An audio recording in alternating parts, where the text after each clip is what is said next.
I hope you spent enough time working with questions using numbers and root signs, because once we move to variables, you have to take what you know about numbers and start applying the properties that are easier to see with numbers than they are with variables.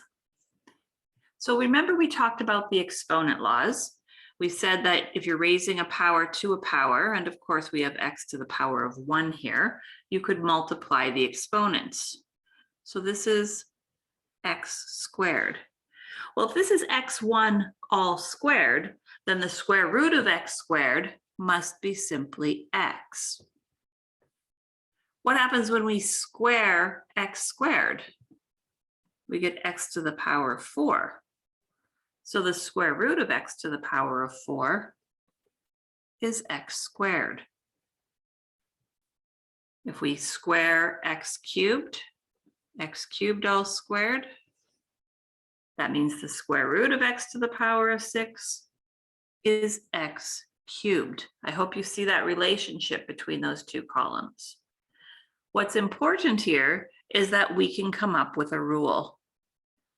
How do we find the square root of x to the power of n? What's the relationship between the answer here and the question?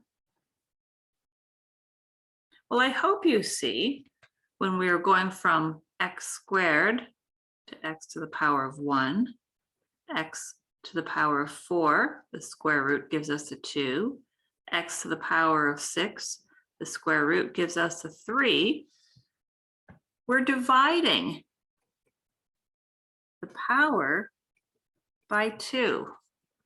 So whenever we find the square root of a variable, we divide the exponent by 2. Can you simplify the next questions here? We have x to the power of 12 divided by 2. X to the power of 16 divided by 2. X to the power of 100 divided by 2.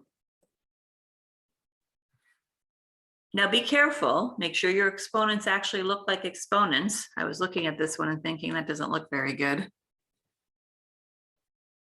Did you all get x to the power of 50? I see x to the power of 10 there a lot. Be careful. We're dividing the exponent by 2 when we're finding the square root of a power.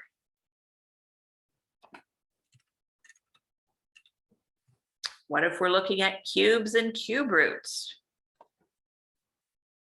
X to the power of 1 cubed is x cubed. So the cube root of x cubed is x to the power of 1. X squared all cubed? What about the cube root of x to the power of 6? Yeah, well, it's x squared, absolutely. Cube x cubed gives me x to the power of 9. So the cube root of x to the power of 9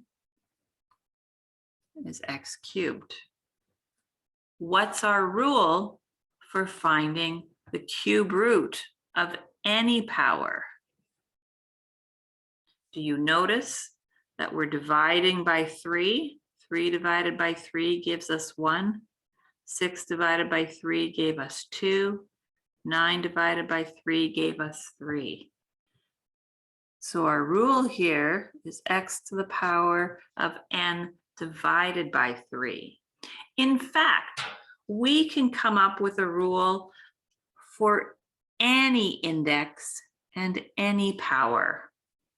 What do you think that rule is?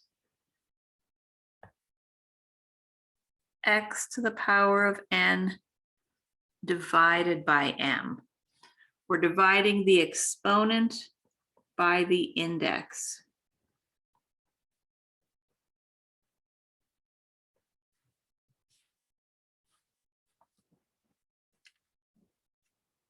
So here are 4 questions. Let's do the first one together.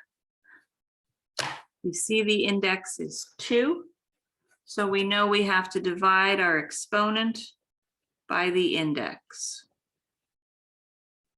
But don't leave it here. We can simplify those fractions. This gives me x to the power of 8, y to the power of 5. Do the next 3 questions.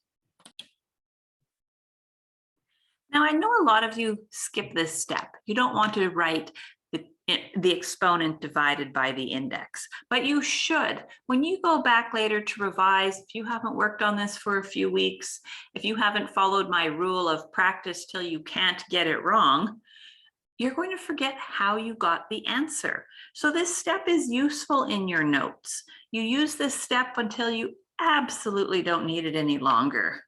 So here we should have x to the power of 5, y cubed times z. We don't need to write that exponent 1, nor should you use it in Pearson. Here we end up with a cubed times b squared. And finally, m to the power of 4, n, p to the power of 5. Go spend some time practicing those.